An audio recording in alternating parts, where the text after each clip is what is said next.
Yeah, so good afternoon again and welcome to the session. So we have been chatting and I was saying that just on the heels of last night's class, I do see you all twice a week, which is different from the other classes we have. But we did start safety culture. We had described the concept of health and safety culture. Um, I'm not too sure if you're in a talking mood, but like we had asked what was culture, and for now I'll kind of get the conversation going. But for now, culture is a combination of you and your managers, right? There are two things that contribute to a culture wherever you go, in a school, I guess in an organization, um, even I guess voluntary groups, if there's some voluntary groups, right? The cadets or whatever have you, right? Whatever is voluntary, then it still is the people that volunteer for that group, they drive it. And then there must be some sort of leader that is encouraging everybody. So the whole idea of culture is kind of hinged on the togetherness of you and that of your managers. And we did that, and we did that. So I'm not going to go through too much of that again. That was last night's class. But for exam, what we are saying is that they do like to bring this. They like to bring what I call the indicators of safety culture. And the indicators can be good or bad. Now, that means if you have your book page 4 and page 5 and stuff from last night, that it kind of means then that not always would the managers and the company and the employees be on the same page, right? There would be disagreements. And in that sense, they may not be on the same page, right? You understand? And for that reason, we were saying that there could be culture indicators, and even though these look as if they are bad, it is really the phrase that define them, right? Like if you say a high accident rate, well, then that is representative of a negative safety culture. But if you say a low accident rate, that may be representative of a positive safety culture, right? Other than that, though, there's stuff that is just going to be positive. There's stuff that's just going to be like a positive indicator then, right? Like we had made mention if the case study would have said things like if there is proper communication, and that's where we left it last night. We kind of left it way down there with communication, right? If there is proper communication, if as you read the case study, it says that there is a safety meeting every Monday morning, right? Workers attend the meeting. So if you read that, right, and they ask what are the positive indicators, well, the fact that it sounds positive that they are having safety meetings, well, then that will be a positive safety indicator, right? It And could be anything so, that sounds good. yeah, anything that sounds good, yeah, very good, yeah, anything that sounds good is good in that sense. Then, in some ways, right? So tonight, for those who, well, it's not night yet, it's evening. I can still see, well, gray skies outside. It kind of rainy. Um, but for the evening tonight, what we said, and like getting by 7 o'clock, then we're gonna pause and do a pass it. But I have it lined up here, waiting. Let me take a seat. I have it. I did mention for those who came in a bit early, we had some real serious Zoom issues today with the school access, right? And even right now, I am not. I think I've just joined as a participant. I've not really joined as a host, but I guess because I'm the one talking, I don't know if there's a way, see if they could probably make myself the host. Well, But actually, to interrupt you there, what I noticed is when I joined, it said the host has joined and we will let him know. So I believe it recognized you as the host already. oh, very good. Well, good. I joined first, right? But the access is a bit different, and I don't know. It was some update Zoom did today on all the machines. We literally had 4 laptops here with nothing on them since about 2:30. I just a miracle by about 20 to 6. I saw this one came on, right? But when it came on, it didn't. All the meetings we had saved was deleted. So I don't know what to do. I said to log on another computer or try to log in as a student and see if it will take me. And that's how we end up here today, right? So the coordinators left, and I was calling them on the phone and but anyway, we are here and we'll continue, right? Yeah, so what we do, so let's continue with the theory for tonight, and I'll just recap, just to introduce this slide, right? And probably this, well, we did this one already, but 3.2, the topic is improving health and safety culture. And we actually did up to competence already, right? But the idea here was that the way to improve culture is, well, if culture was the manager and the workers, well, then there's only two ways to improve culture.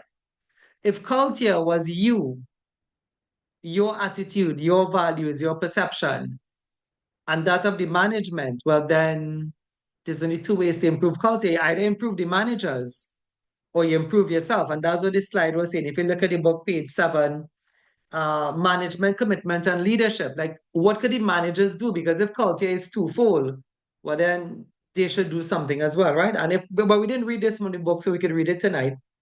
So we say the book says, page 7, under some of the bullet points there, visible leadership can be demonstrated by behaving safely. And this is meant for the managers. The heading there is management commitment, right?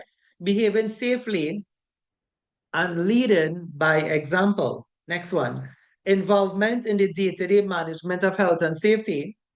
Example, by attending safety meetings. In fact, we can go further and say, maybe the manager should host the safety meeting, right? Third bullet point in your book, taking part in safety tours or audits. Fourth bullet point, promoting changes to improve health and safety, enforcing the company safety rules, right? And I don't think it's limited to 4 or 5.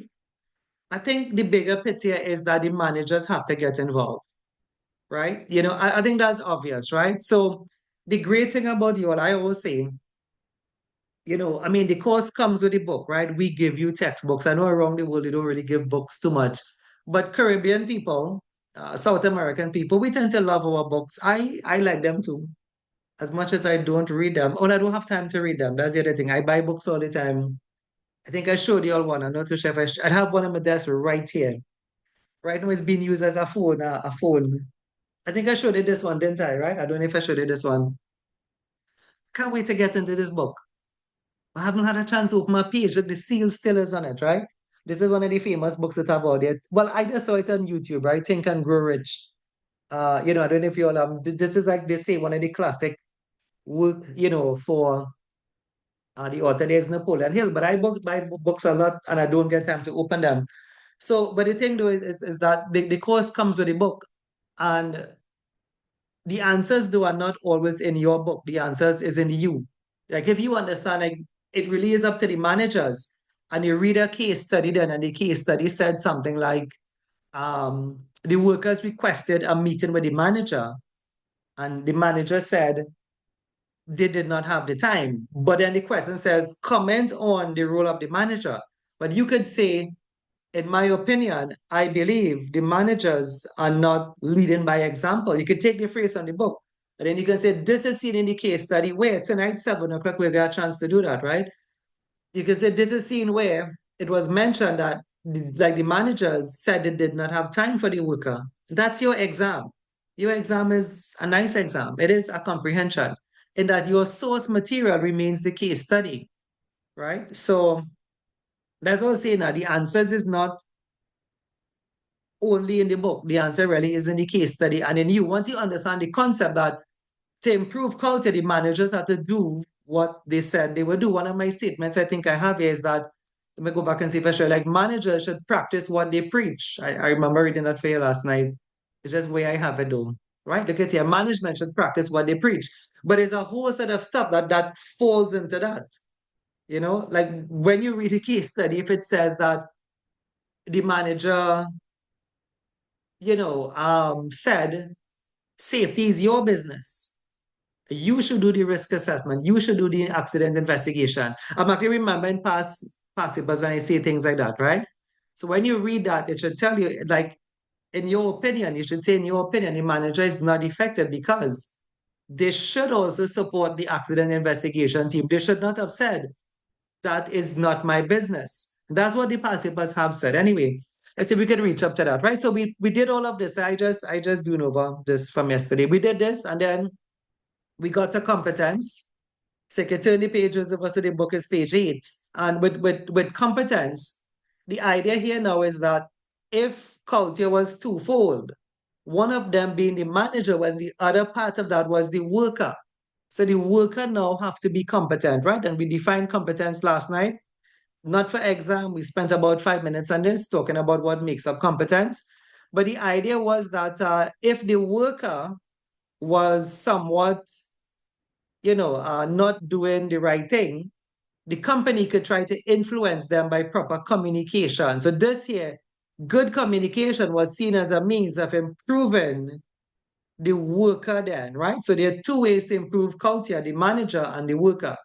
So there are ways you can, and somebody mentioned it in class here yesterday, verbal warning, dismissal letter, right? So there are ways if a worker is not following proper safety, requirements, if it's PPE, if it's to do a GSA, if it's to complete the risk assessment before task is done or are done, well, we can talk to them, right? And what you see in the book, I was saying last night when we left last night, I was saying, so please look at it so you'll see what I was saying, right?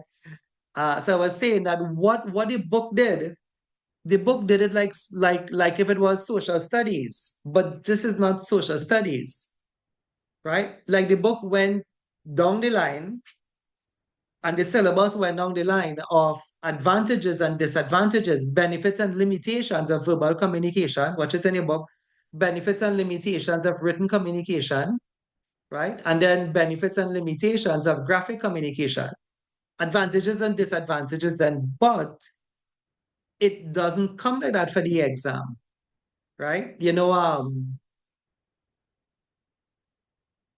Quite frankly, I mean, because it's not the first time I said it, I said it last night too.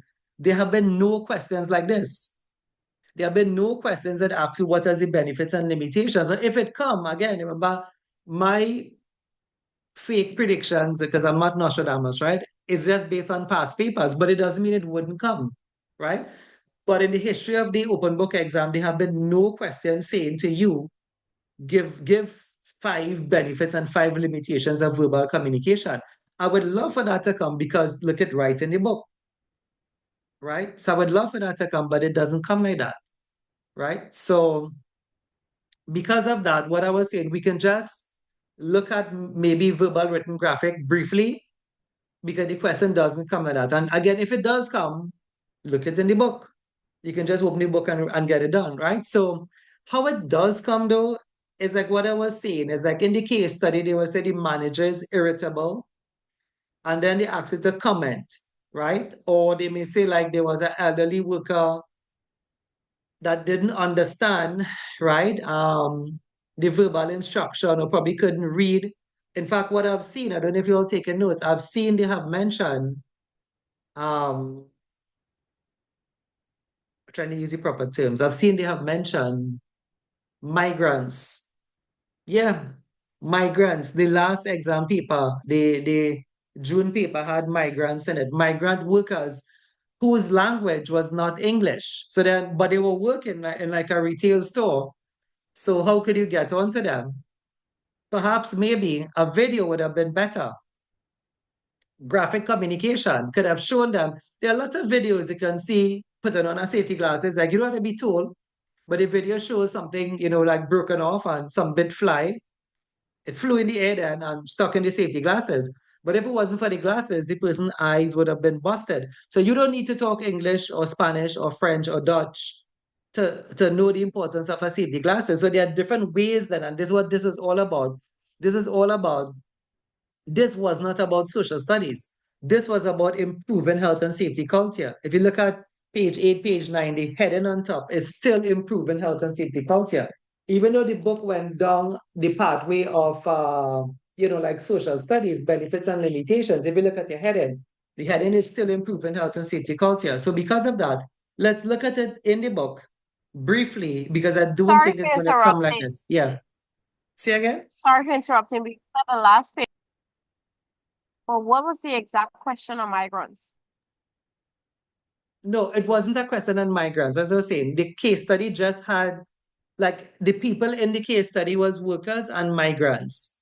So you kind of had Duly to pick noted. up from that. Yeah, so it wasn't as if like there was not a migrant question per se, but the case study had in it, like they were migrant workers. So you had to pick up. That's what I'm telling you, NIBOSH is smart. An open book exam is a smart man kind of exam.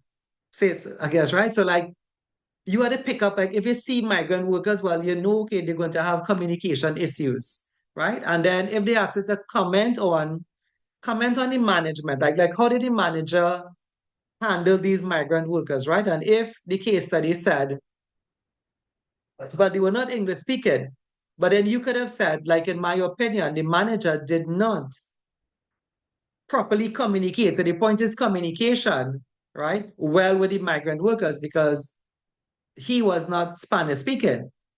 But perhaps you could say a video showing the company's policy or the safe way to put on PPE could have been used then, right? But there is no whole migrant question. It's a kind of smart tactic NIBOSH is using. You understand it, folks? An open book exam, in a way, the book is of little help. That's why they say open book. But it's more an intuitive exam. It's more like a thinking-based exam, right? No, it's not a lot of thinking, but your eyes have to be open to catch what they're saying then, right? Think you get it a bit? Yeah. As Cassie mentioned that though, I do remember, but let me finish the statement. I do remember a migrant question, but not for you all. It came for the degree students. The degree student, the degree book right in the corner here, right? They have a whole chapter on what is called social influences and migrant, but social influences is the government and whatever have you, right? Globalization, and there's a whole chapter on that. And one of the social influence in a company is migration or migrant workers. But again, you all don't have that as an entire chapter then, right? It's just per se, how could they bring something on communication that you may get the idea that the managers did not fully communicate well with the workers? They have mentioned migrant workers as part of the people that are in the company in a case study. All right, let's take a look at the book. We're just going to touch on the advantages of verbal, written, and graphic. I'm just going to read three here because of what I said. I already kind of give the disclaimer. I'll repeat it one more time. Number one, if it comes, I'm happy because look at any book. Can't be harder than that, right? All right. So the benefits of verbal communication, they say it's personal. I just reading three on each side. I come down to somewhere in the middle. It allows for feedback to be given. Last one usually allows for additional information to be transmitted by means of tone of voice, facial expression, and body language. You'll pick up a lot of that from me, right? Limitations of verbal communication. Language barriers may exist. I'm going down to somewhere lower down, right? Recipient may have poor hearing, which happens due to the natural aging process. The last one, poor transmission quality if by telephone or by PA system. Well, the telephone will be good unless if you have something in the line, static or something on the line, right? Let's go to written. Trying to line it up here with my other hand, right? Okay, written communication. I'll take it from the book.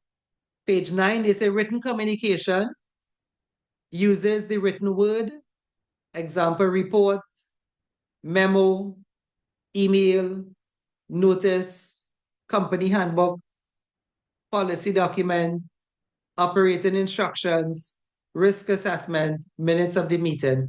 What are the benefits of written communication? It's a permanent record, can be written very carefully to avoid the use of jargons, abbreviation, and ambiguity. Ambiguity means it's not clear, right? Can be distributed to a wide audience relatively cheaply. The limitations of written communication, it's indirect. Think about it, right? Well, they give you a policy to read. And they may tell you, sign the book when you finish read it. Or it's on the notice board. So they put it up there, but yeah, really, like nobody really accustomed reading the notice board. You come to work, you are late, You check in, you get your work done, right? Time to leave, 4:30, 5 o'clock, you check out, get in your car or so nobody really reads the notice board, right? All right, so some other limitations, message may not be read by the recipient, that's somewhere in the middle there. And the last one, recipient may have impaired vision. Graphic communication, the benefits may be eye-catching. And I'll go back and show you one from last night. We had looked at this one last night. You know, we spoke about Homer Simpson. So that's like one of the reasons I put him on this slide. Look at the safety sign. This is actually a safety sign. Yeah, this is actually a safety sign. And it's colorful. Check how nice it is. There's a familiar character on it, Homer Simpson. You know, kind of gives you that good fuzzy feeling that you could read that sign. Somebody would read that sign, right?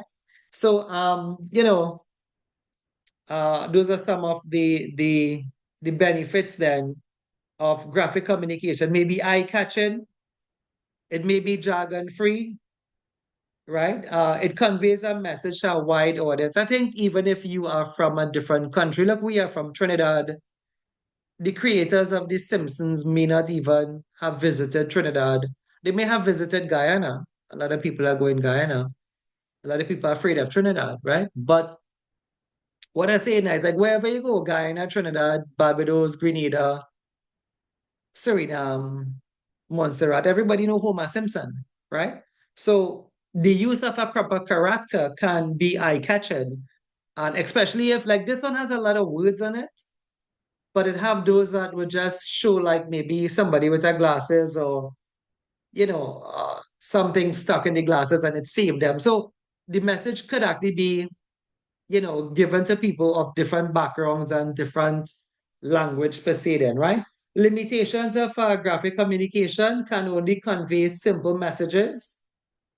They may not be looked at if you create a boring one, I guess. No feedback available.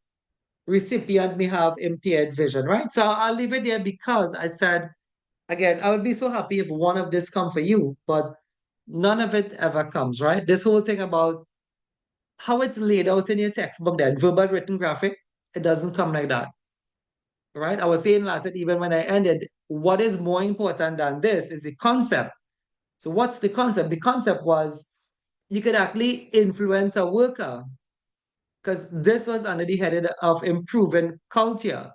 So you could improve a worker's behavior or attitude by talking to them, giving them written notes and warnings, and by graphic or video communication. So I think that's a greater thing here because it's not social studies we're doing from secondary school. It is really tertiary education, and the learning is higher than it's higher to say that the concept is if these things are done, the worker should be a better worker and a more productive worker anyway, right? Tell me if you're okay with that. We want to start. You have to turn the page, you're going to see something there. And there are two things there. I don't know if how much I'll get into the two of them because remember we want to pause a bit going to 7 o'clock, right? To do a past paper, right? So if you turn the page, well, you could read all this out. I have it here on the slide. Advantages of graphic communication, disadvantages, power failure, internet, Zoom updating itself. All of these things are disadvantaged today, but again, I would want that to come for exam, but it doesn't. So those are really nice questions if you ask me, but it doesn't come, right? If you turn the page, you're going to see this heading, cooperation and consultation. Cooperation and consultation. And I am thinking about explaining. But I guess we could read, you know, the reading doesn't do much. But let me let me read a bit, probably about 4 slides, and I'll come back and then explain it, right? This isn't very hard. This is just one concept, to be honest with you, right? Anyway, I'll read it from the slide, right? If you have the book, page 10, and it goes into page 11. So they have here cooperation and consultation with the workforce. So requirements of the Safety Representative and Safety Committee Regulation 1997 and the Health and Safety Consultation with Employee Regulation 1996 Consultation can allow for a more effective and efficient business with a better motivated staff, can reduce the number of accidents and work-related ill health cases such as stress.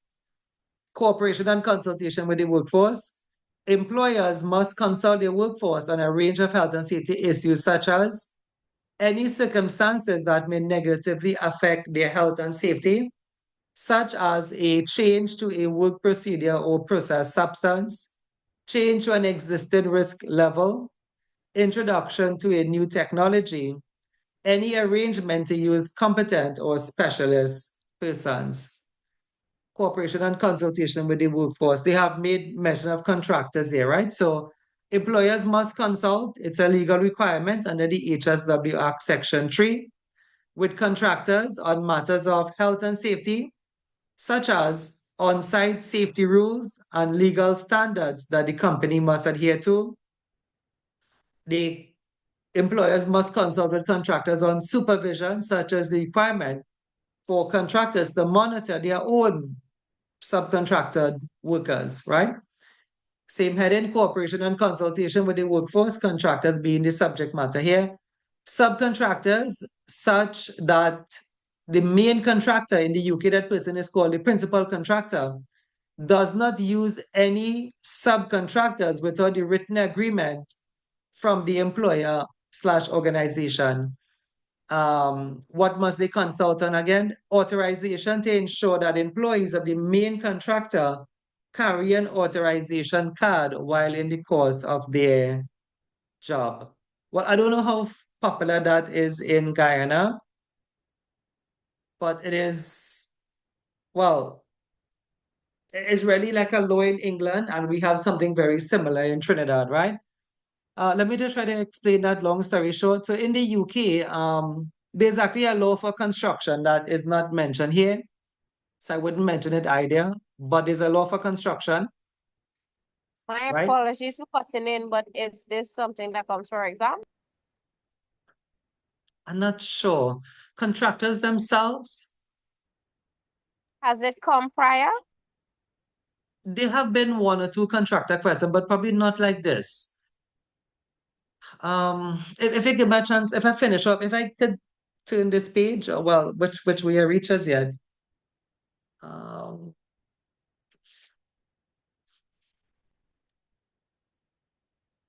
Page 16 has come before. Like, and I'll probably try to tie in page 16 with this slide, even though it kind of is ahead of us, right? But as Cassie asks now in terms of exam, what the past papers have more or less hinted to is like, what must the main contractor inform the subcontractors of? Remember, the topic is consultation, right? So what must they consult about? And if you go to page 16, you would see they have their like what is covered on an induction. When they forget in it, right? They may draw two stick figures, right? So the main contractor in the UK is called the principal contractor. I'll put a hat on him. So he's the main contractor, right? But the main contractor would have subcontractors now, like, like if you're on a construction site, there'll be, let's say, like the truck drivers, they would represent another company from the main contractor, right? If you have, I just use some like electricians, painters, plumbers. I think we used something like this last night as well, right? So most of the neighborhood questions kind of come on like, what must this person inform the other workers about? And like, that is what you find on page 16. See if you can see it before we reach it. Like what they cover on an induction. I don't know so do you want to kind of hint? We could actually do about 3 or 4 if you want.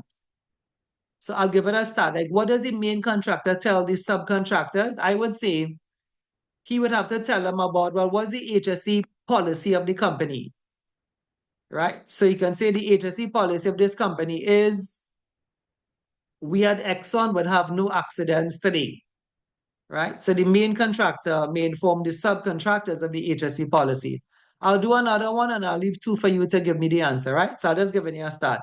So what does the main contractor consult and cooperate? Like what does he inform the subcontractors about. And it may be things like what's it, Maka? Okay, there it is, right? So it may have been like the alcohol and drug policy, right? So can you just give two more and have some in the book? But that has been like what the PASIPA focus on a bit, right? So even though we see in here, subcontractors and main contractor, a lot of the PASIPAs have kind of pinpointed the fact that they should be cooperating, consulting, communicating about like the induction then, like what happens when they first come on site. Could you give me two others as well? Like what do you think they should have been talking about?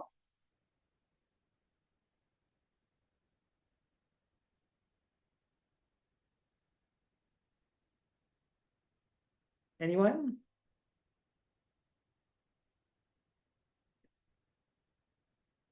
I'll give you a clue. It's on page 16 and it's on a famous page, page 316. Whichever 316 you adhere to. Austin 316 or John 316, but it is a famous 316. Anybody can shout, it happens on page 316. You can't forget that page. Okay, Shout one or two for me. Yeah, go ahead. accident and incident reporting procedures. Right, very good. One more again, somebody else, another student.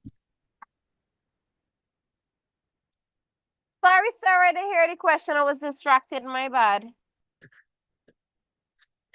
Okay, I was saying that you need, okay, like typically for exam, even though we are talking about cooperation and consultation, and there's a lot of stuff here in the book, right? But as Cassie asked, like what parts tend to come for exam, I would have said that what normally come for exam is like the contractor then like talking to his subcontractors, like what do they talk about?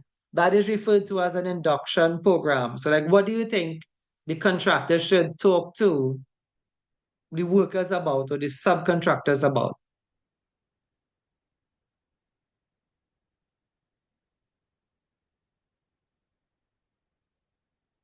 Shondell is coming in.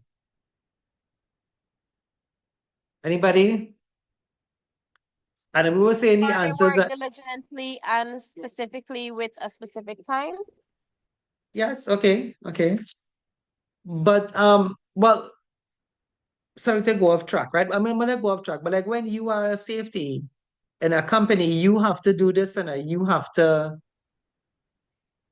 talk to the new workers coming in. That's be the job. That is the job of the safety then, right? So like what I have on the slide, we have they should inform new employees or subcontractors about the HSE policy, the alcohol policy, right? And what again? I mean, so we had the accident reporting procedure. Think about like when you went to work, like what did they tell you? I mean, there's 100 different answers to this question. It's not limited to the book either.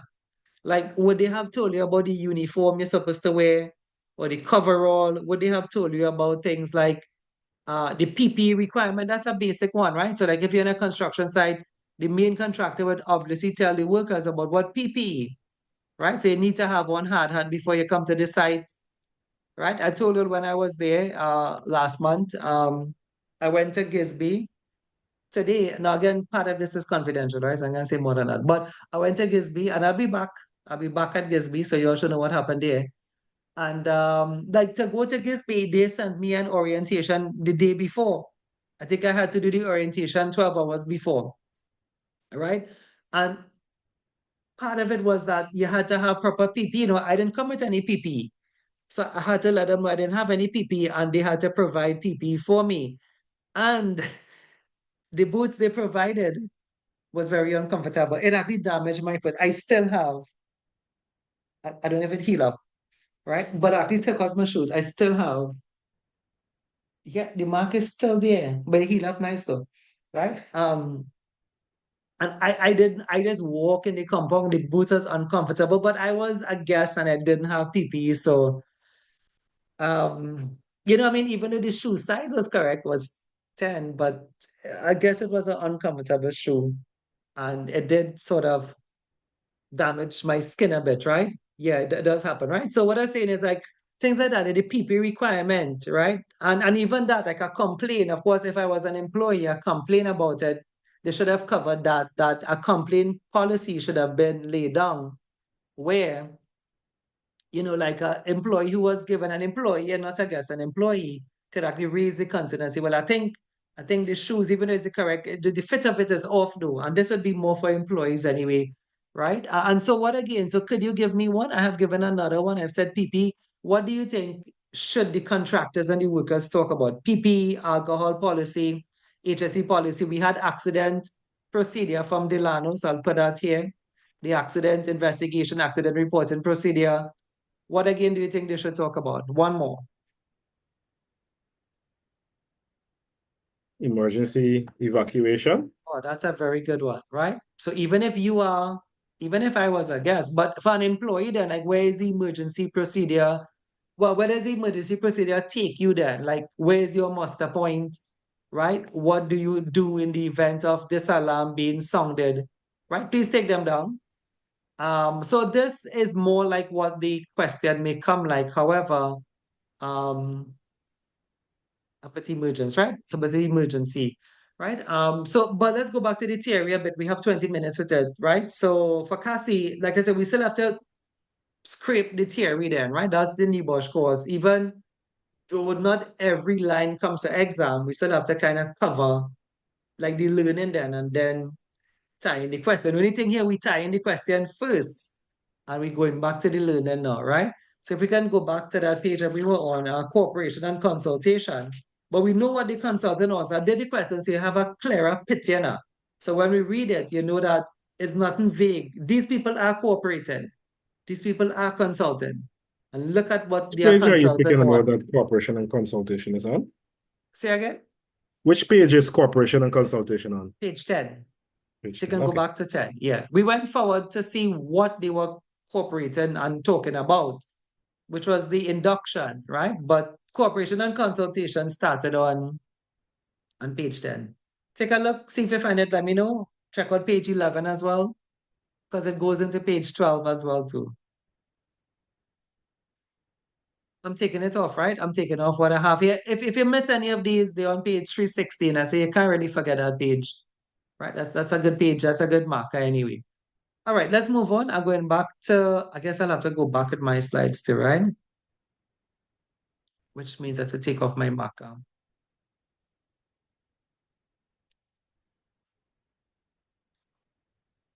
Right, so I was saying that, where's the slide? Right, so, I read it over, right? So requirement of the safety representative and safety committee regulations, 1997, you can find that on page 11. And the health and safety consultation with employee regulation, 1996. Consultation can allow for a more effective and efficient business with a better motivated staff. Can reduce the number of accidents and work-related ill health cases, such as stress. Employers must consult their workforce on a range of health and safety issues, such as any circumstances that may negatively affect their health and safety, such as a change to a work procedure or process substance, change an existing risk level, the introduction to a new technology, any arrangement to use competent or specialist persons. Well, they were just talking like, what should they consult about now, right? I don't think it's really limited to this either. I don't think this is the holy grail of what people need to talk about then, right? But just an example of what workers could consult on then, right? Like a change to risk level. Maybe the company bought new vehicles. So that's new technology, right? The speed at which the drivers drove before in the older vehicle may have been okay, but with the new vehicles, it's going to be much faster. So you need to tell the workers and them, tell the drivers, you need to, maintain your speed. Of course, this is kind of strange in Guyana because there's no such, regulations and stuff in Guyana anyway, right? But it may be company driven, where the company is saying that while you're on the compound, the speed limit is 40 kilometers per hour, etc. Right? All right. And so this is where we got into the contractor piece of it, right? Employers must consult with contractors on matters of health and safety, such as on-site safety rules and legal standards that the companies adhere to, supervision, such as the requirement for contractors to monitor their own workers. And this is what we got to subcontractors, such that the main contractor or the principal contractor does not use any subcontractors without a written agreement from the employer or organization, authorization to ensure that employees of the main contractor carries an authorization card while in the course of their job. And I was about to explain that. What I was saying, and I had written there, UK. I was saying in the UK, that's something they have in England. That we have something called like a safeguard. Don't know if you know that. I don't have mine on me. But it is like an ID card. So it is like a hard laminate. So to go on a construction site or to get into work in England, you have to have what is called a working safely card. Yes, it looks like an ID card, right? And we have a version of it in Trinidad because I told you before, the guy who trained me was from the UK, right? And he introduced that same card here to Trinidad and Tobago. It's a long story of how he got it introduced, but Trinidad and Tobago have a work card as well, right? So like to work here then, right? To work in the industries in Trinidad, you have to have your NEBOSH. This is for safety, right? You have to have your NEBOSH. But I guess the other workers may have the safeguard too, right? But if you work in safety, we're talking about, you have to have your NEBOSH and you have to have that working safely card, right? So it's like really, it looks like an ID card. Your picture is on it, right? And it's not very expensive. 300 TT, that's 3 is about 9,000. Is it so much? 9,000 Guyanese dollars. Or is it 900? Probably 9,000, right? Guyanese dollars to get the card, right? But this is very popular in Trinidad because we were influenced, as how you all have been influenced as well by the British system, right? $9,000 for the working safely card. But it's a course you have to do, and you do an exam, and then the creators of that course, they issue you with the card, but it's a requirement in Trinidad, and we got that from the British anyway. So when you see an authorization to ensure that employees of the main contractor carries an authorization card while in the course of the job, it's like that they were talking about. I suppose you could have your own authorization card. I suppose big companies would have their own authorization card. They mightn't have to get one from the UK. I guess you could create your own authorization card, and once the workers go through, don't some companies do that? Like when you go through orientation, they give you a card. I know companies that do that. No, it's not a laminated card. It's like a Bristol board card, right? But like when you go to orientation, they give you a card saying, okay, well, you have been oriented with, this company here before. And if you keep the card, it proves then that you would have gone through orientation, right? So there's no need to get the official one, as what I mentioned there from England, because that's another system. But that doesn't stop an employee or an employer from creating their own authorization card to give the employees anyway, right? All right, let's try to get back on target with the book. So we read this before. This was the thing with the contractor rules where we came off, and I said we read it. We went to page 316 then, right? We went to page 316 and we saw some things the contractors should be familiar with, right? We can read some of these. Typical rules for contractors include to inform the organization of any harmful substances brought into their premises. The contractor must do that, right? You must tell them, okay, we are bringing in 10 barrels of diesel or something, or gasoline, to observe any speed restriction while on the premises, to observe any PP requirement while on the premises, to familiarize themselves and that of the employees with any emergency action to take. Safety committees, if you want to get to that, but so a safety committee must be established if 2 or more safety representatives request in writing. The employer has 3 months to set up a committee. The safety committee should have a broad spectrum of persons from the organization. It can include one senior manager to demonstrate senior management commitment. The safety committee must meet regularly and action items must be completed within the set time scale. Safety committees, you could check this out on page 13 if you want. Page 14, 13, 14. Safety committee should have well-stated objectives as this would drive the effectiveness of health and safety in the organization. Can include a study of accidents and incident trends, the results of audits conducted, a review of new legislation and how it can potentially affect the organization, reviewing risk assessments and the recommendation from the safety representatives, feedback from employees. Factors which influence how effective they are or not. Now, when I finish this slide, I think we'll stop because I have to load up the past paper and we'll try to see if we could have a good start to it then, right? So factors which influence how effective a safety committee is or not. And to just understand this slide, I think this is the same for every committee or every group that people have been in.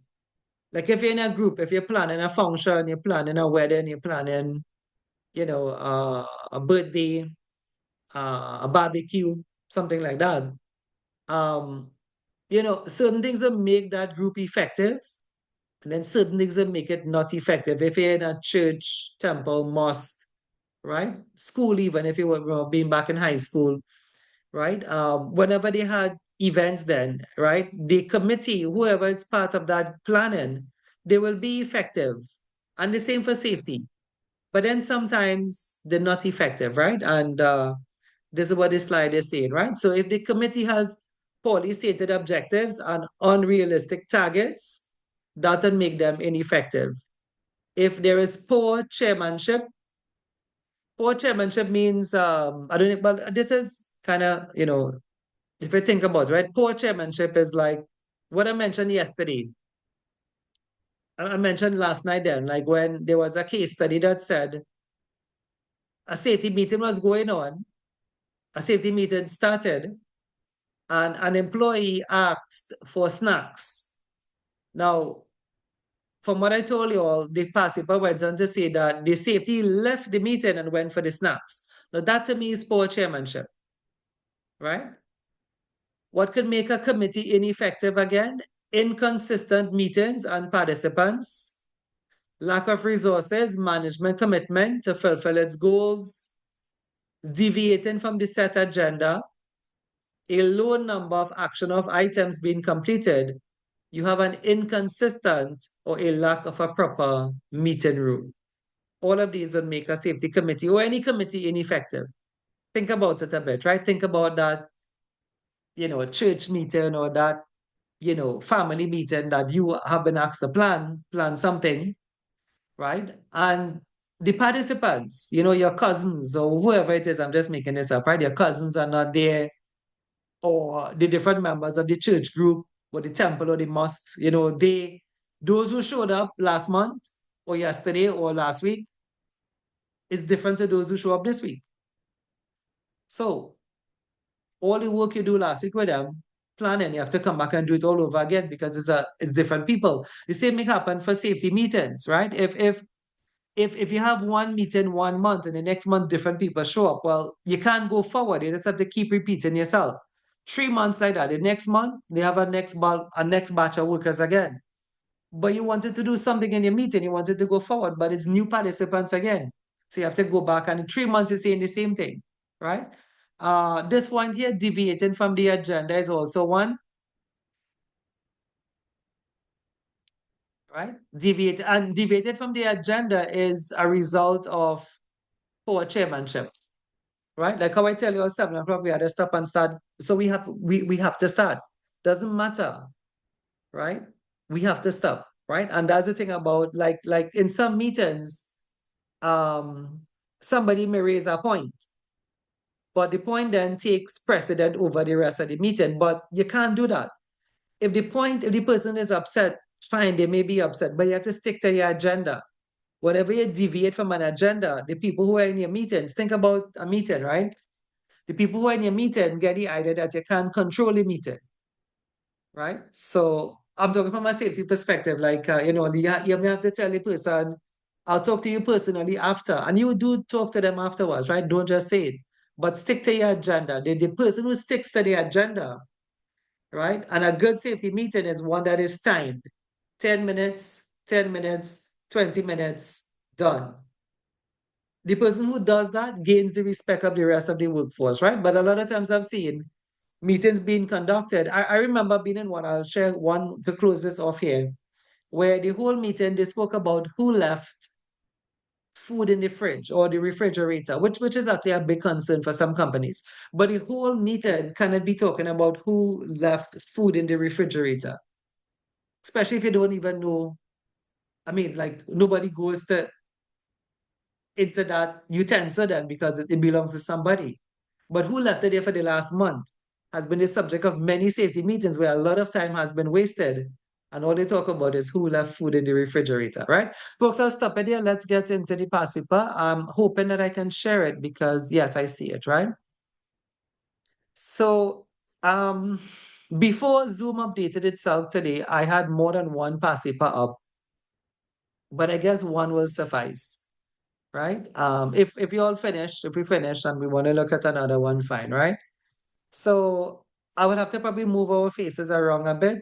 This is August 2023, 1 year ago, I guess, August 2023.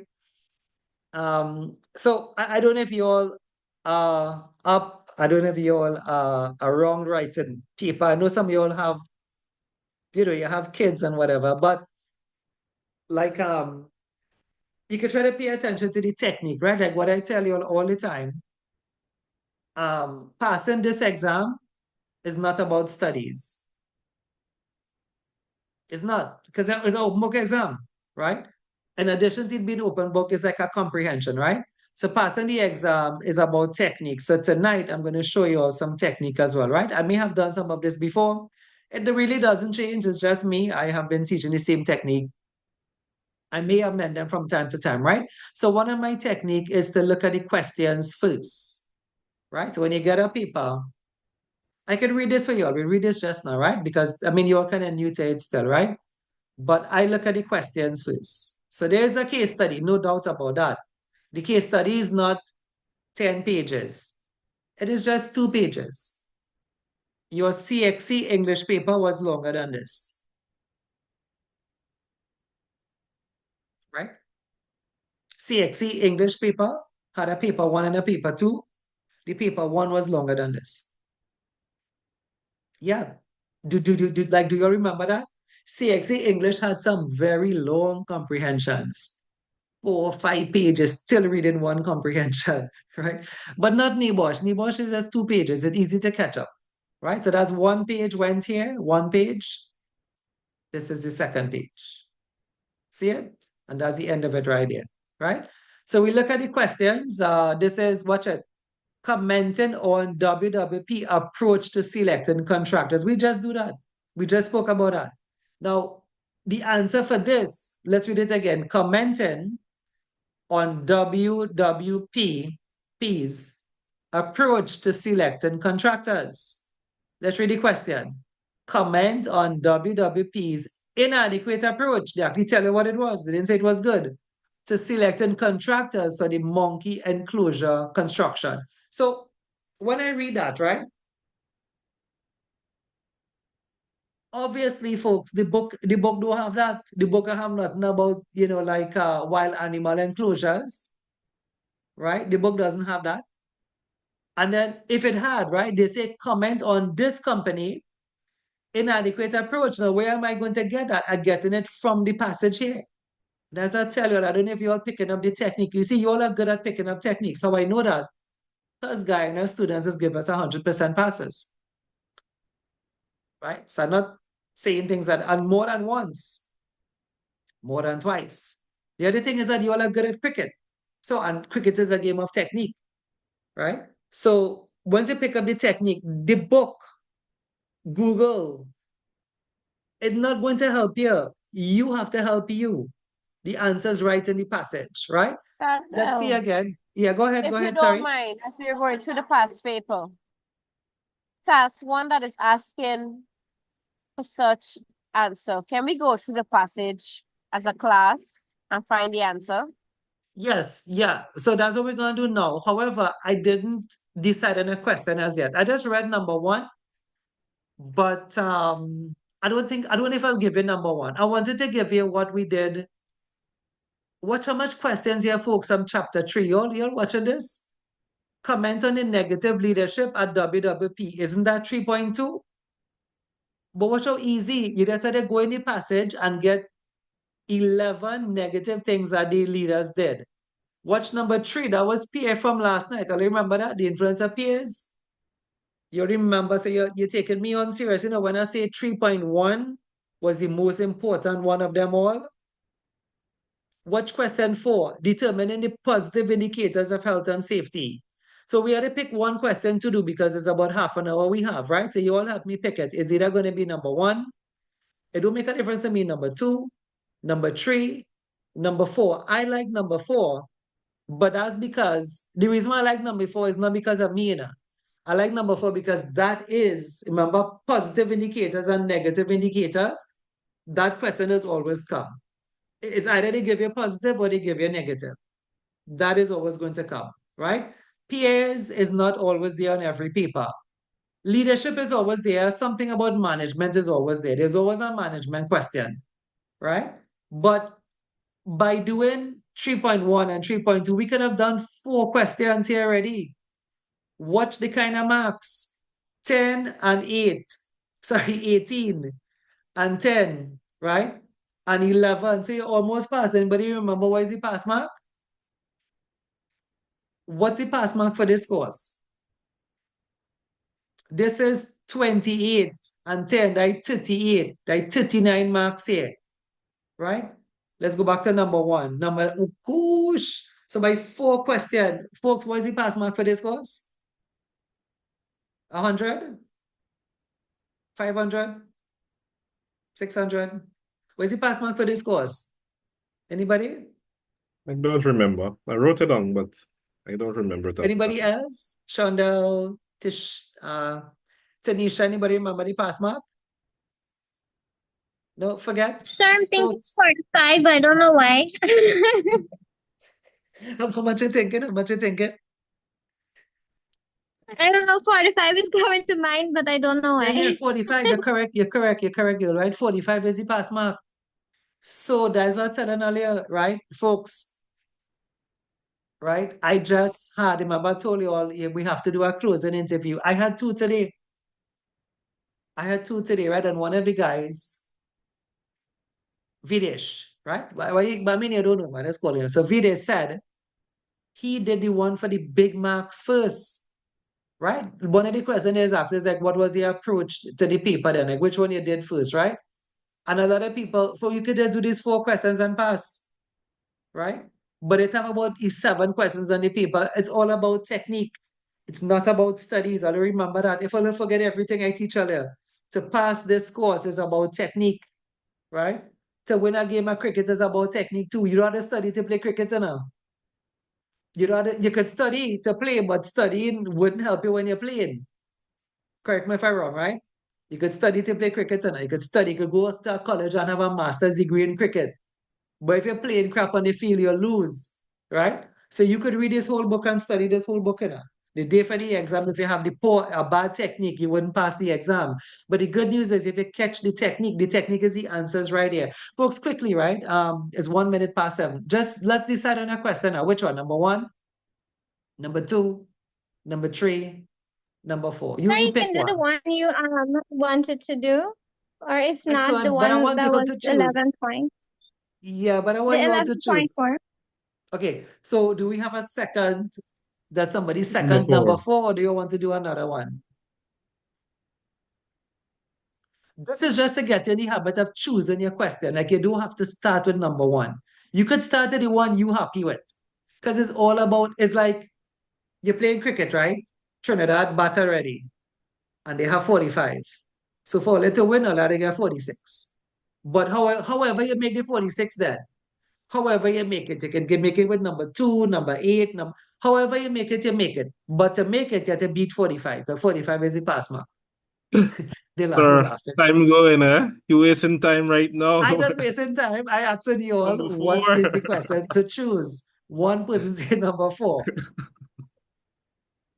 Number 4 it is then? Number 4, sir. Yeah. Okay, number 4. Okay, good. Let's read it.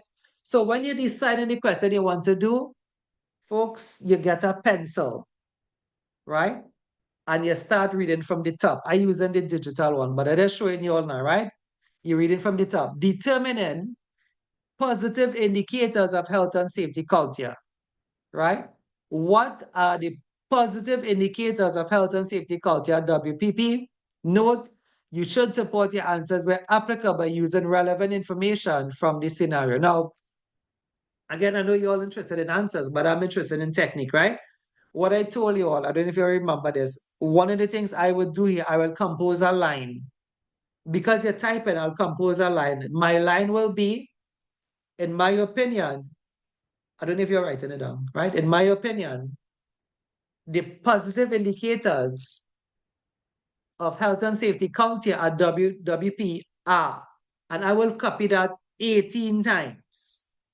So I don't have to keep typing now, I don't have to keep typing, right? I will write a sentence. The positive indicators of health and safety culture, WPP, are or is, and I'll put that on 18 different lines. I'll skip a line, of course, after each one, or 2 lines after each one, right?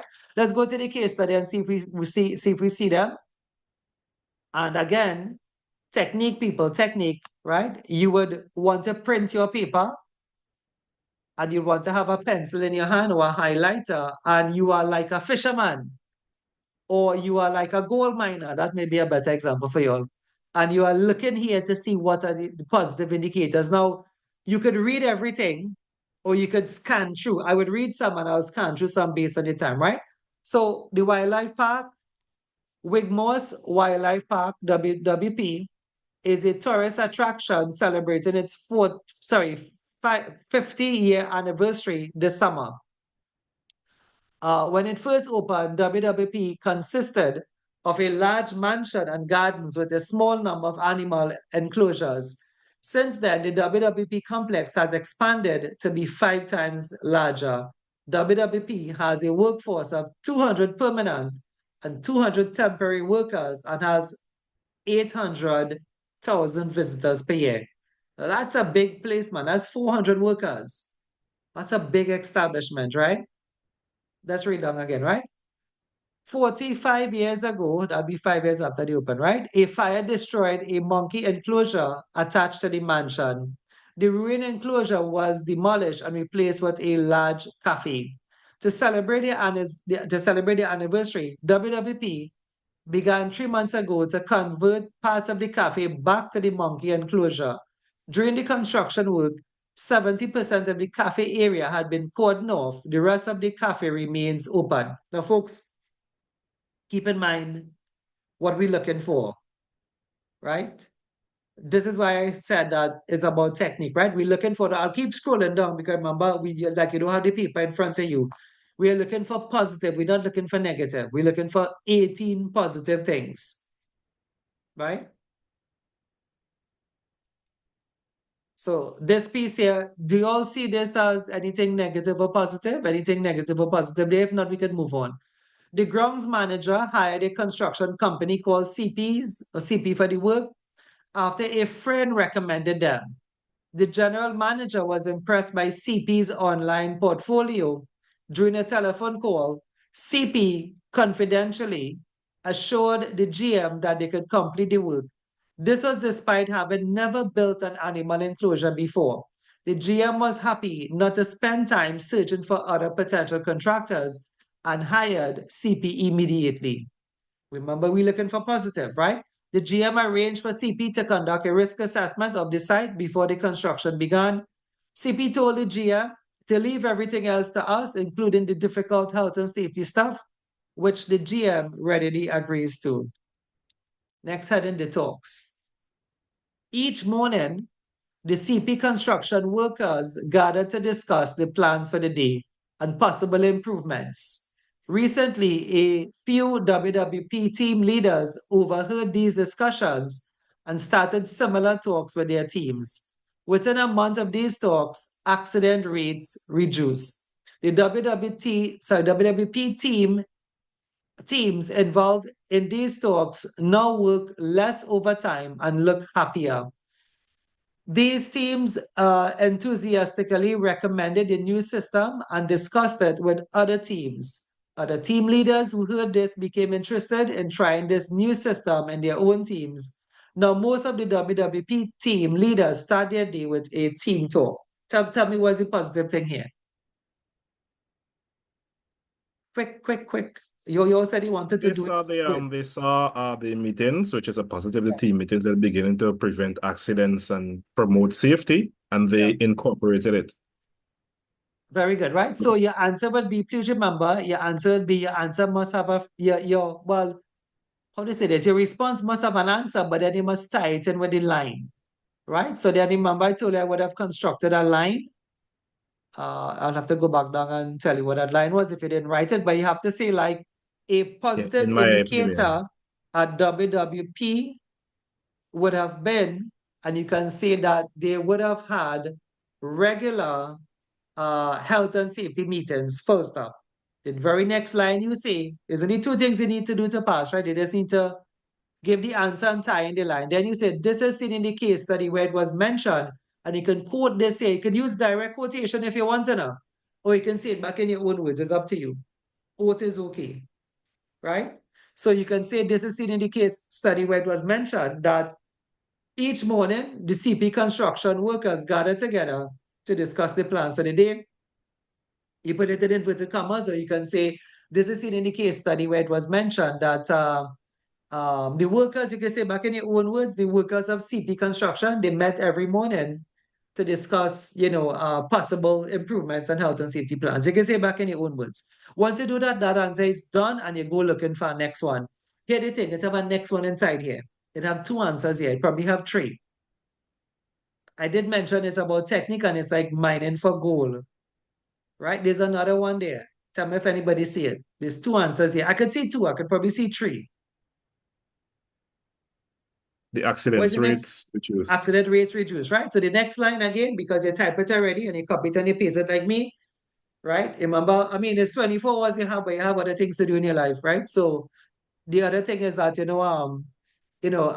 a positive indicator of health and safety culture at WWP is that they have a reduction in the accident rate, so they have less accidents, so they have fewer accidents. You can say it in your own words, right? First up, then you say, this is seen in the case study where it was mentioned that within a couple of months, the accident rates was lowered or reduced. That's it. That's another answer. Tell me how NIBOSH is hard then. Tell me how NIBOSH is hard. NIBOSH is only hard is when you go and you do your own thing, right? NIBOSH is not hard, right? If I do this, I will pass, right? If you start to do your own thing, what do I mean by your own thing? I have 100 stories to tell you, which I wouldn't, right? Your own thing is like you started writing paragraph. You read a whole page and it's only the whole page. No, they want it in point form. It's 18 marks. They want it in this is the technique. This is the ball. This is the bat, right? This is the technique, right? They want it like that, right? That's how they correct it. Everyone you get correct, I don't know if you know that, they put a mark by it. If that was correct, they put 1 by it. That was correct, they put 1 by it. To the end of it, they check up how much ones you have and you see if you get the 18 marks or the 17 marks or the 10 marks. That's how the examiners just mark it. I'm taking off these additional ones before it confused earlier, but if how they mark papers is like that. They put 1, 1, 1, 1. Everything is 1. They check up all the ones in the end. If you get 10 ones, well, then I 10 marks, right? All right, let's go again. So you all tell me how NIBOSH is hard now, right? But you see, like I say, you all have had good passes. The history in Guyana has always been good, right? 100%. A class like this, I tell you, have no reason not to get 100%, right? But when we have bigger classes, we have had bigger classes, not big as Trinidad, but we have had bigger classes of 15 and 18 and stuff, right? Sometimes people do kind of get lost in the shuffle, but they lost themselves, right? Perhaps maybe you came to class or you didn't look at the video, right? But we do our part. The videos are there, the lesson is there, the notes are there. At the end of the day, it is a comprehension from day one to the last day. Still is a comprehension, right? Okay, let's read on. So that's two. You joined. Now we won't get all in because time will run out on us, right? You joined WWP this year as a team leader. Folks that had a third one in it. I would have mentioned this thing about enthusiastically recommended Happier the new employees. system. Yeah, happier employees. I would have mentioned that, and I would have. You see the thing about getting gold? I think I told you all this. When you find a piece of gold, don't throw it away. So, like, when you see something good, don't ignore it. I would have made a point about that enthusiastic thing and how they recommended the new system to the other teams. I would say a positive indicator at WWP is that there's a greater safety culture from the shared, like meetings and the learning from the meeting that they took from CP Construction, right? There's an improvement in safety culture there, right? There's a greater improvement in terms of the shared learning.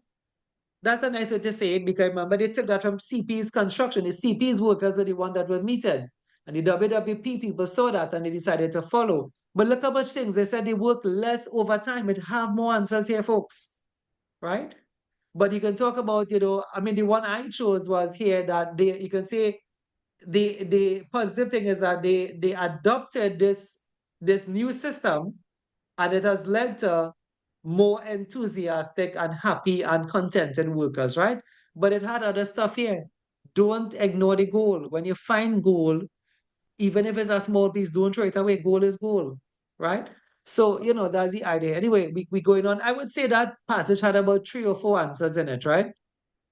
So you joined WWP this year as a team leader with responsibilities of one of the animal enclosures. You have health and safety qualifications as part of your university degree. This impressed WWP in their original interview because safety is vital to this type of work. Now, it's good that they put that. That comes like their slogan. Remember chapter 2? Safety is my first priority. Well, they kind of telling you, WWP, like they have a safety slogan, safety is vital in this type of work, right? The interviewers, you are the one that joined, right? You are the team leader, right? And you have safety in your qualification. When you're being interviewed, the interviewers boasted about being accident-free for 10 years. I taken that one time. I wouldn't ignore that. That's like watching a piece of gold and throwing it back in the river, right? Or wherever. I guess the mine, right? So I would say that one time I would just go back to my notes. A positive indicator of health and safety at WWP is that they have had less accidents over the last decade. I'll say it in my own words. This is in any case study where it was mentioned.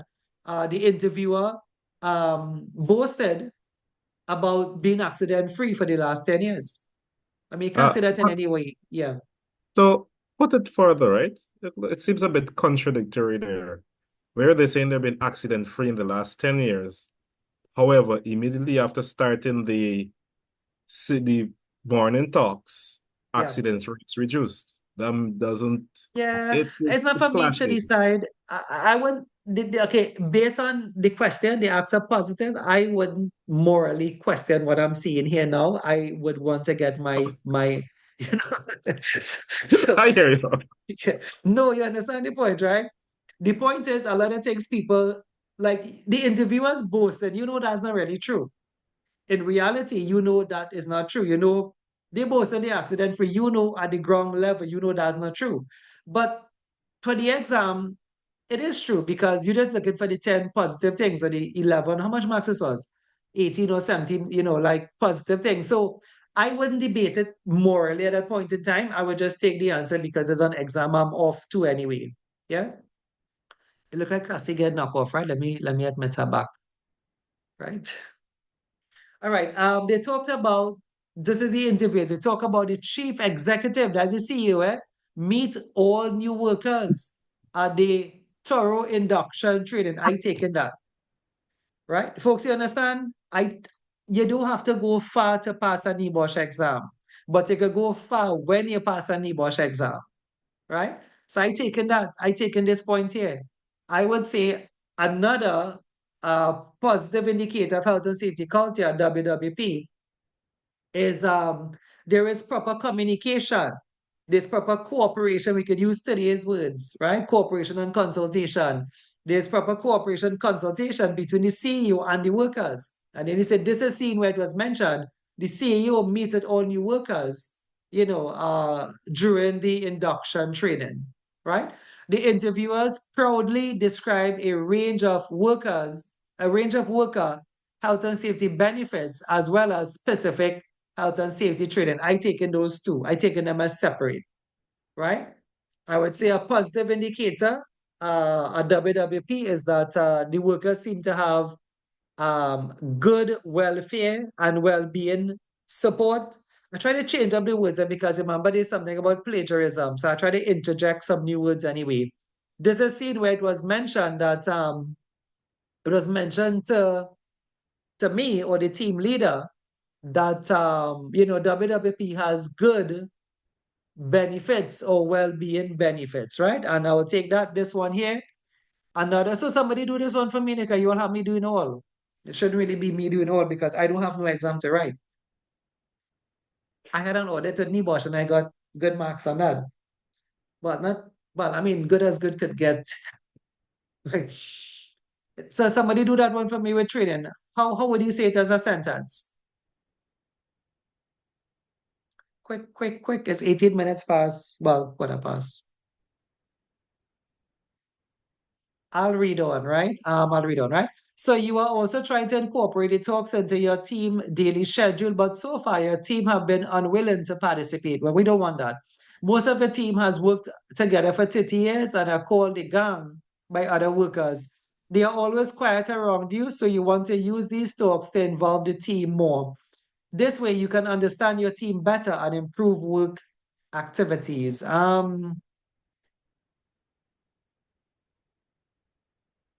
What's positive? I guess you could, if you wanted to make a positive point, you could probably make the point that they have worked together for 30 years. I don't know if that they could talk about experience.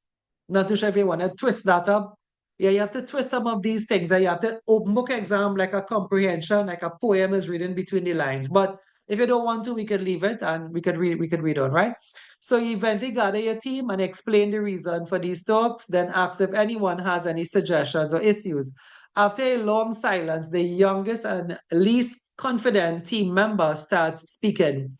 They are immediately interrupted by the longest serving team member. They announce, "You should have brought snacks for us." You remember the question now from last night? I spoke about this last night. Yeah, look, I wasn't lying to you.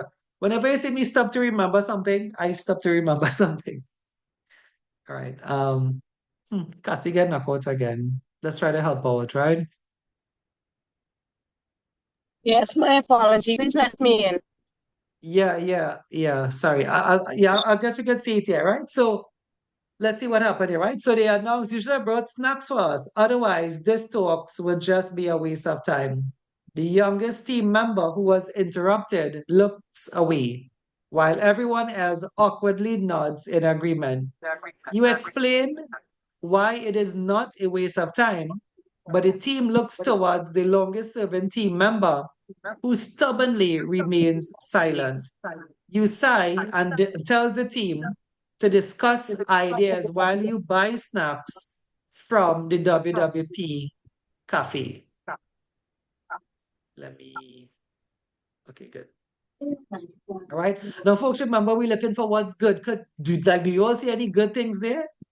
Or could you twist something there to be good? Because remember, let's go back to the question. We have to get, again, that's in the game of cricket, right? Like, you had to get 18 and over to, well, get 18 there, right? The other side button is now your turn to bat, you had to get 18. So one of the things I was telling you all is like you had to sometimes create something that's positive. Or if you want, read out the whole case study and see if you can find what is positive, right? But was there anything here that you could have seen to be positive? I can make a positive here now. I'm not sure if you all can see that. I can make a positive here, right?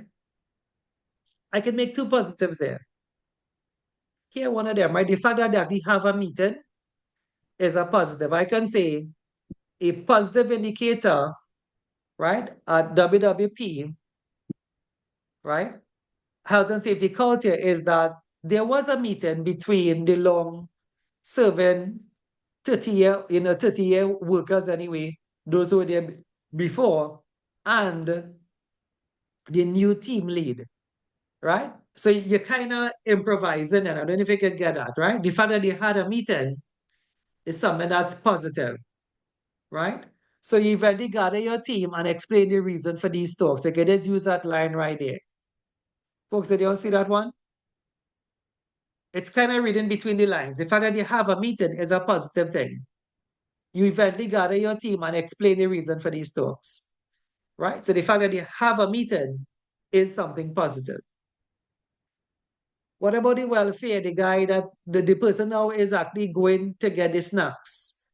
Maybe you could take that as something positive. I'm not sure, but the thing is, you see, that's the point about mining and that's the point about fishing. If they see something positive and you could twist it, you could probably say like a positive indicator was that there was some efforts by the team lead to provide welfare facilities for the workers.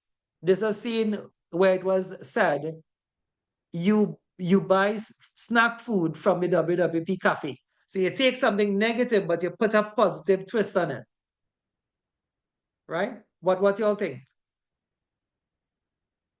Yeah, that's a glass half Anyway, full kind of looking at it. yeah. Yeah, You're but gonna it have to do that looks for some of them because So this is the past paper you've been talking about last night. yeah. But if you don't put that twist on it, you wouldn't make the 18. Right? Again, I'll say this, an open book exam is a thinking exam. You had to twist up some of these things here, right? Let's see if we can read on a bit. It's getting a little bit late, right? So on your 5-minute walk to the cafe, you pass several other animal enclosures and the construction worker facilities. And keep in mind, you'll be looking for positive things, right? Before entering the cafe, you take out a packet of disposable earplugs from your pocket and put them into your ears.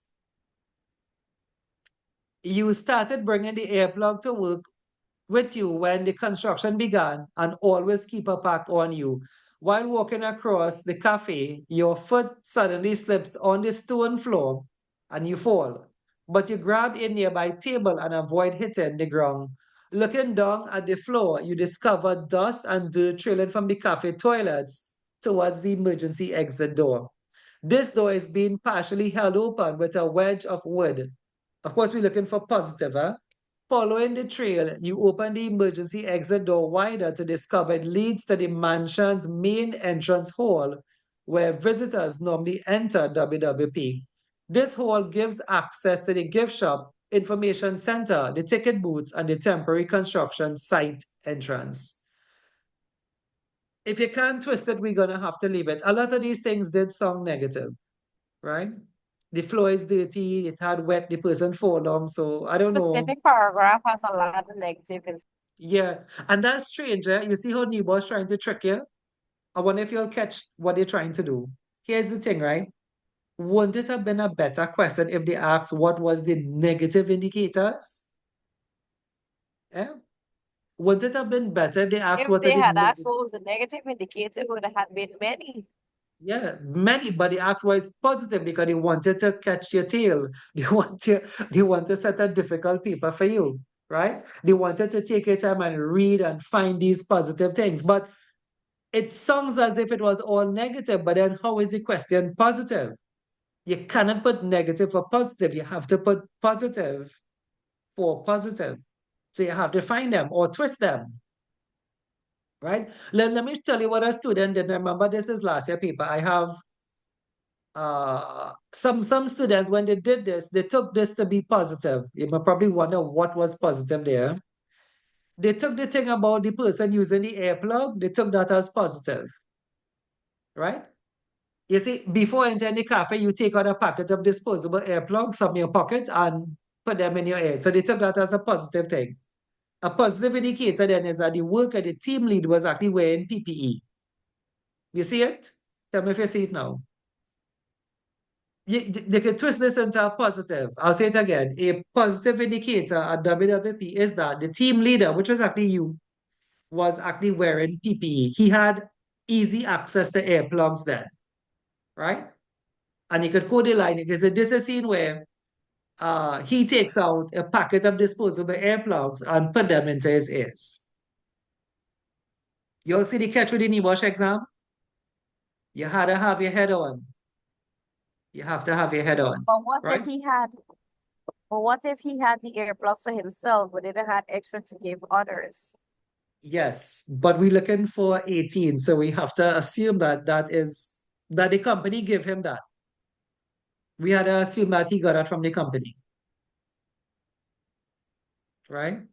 It's all about twisted. It's all about tailoring the points to make the 18, right? Folks, I'll have to stop, right?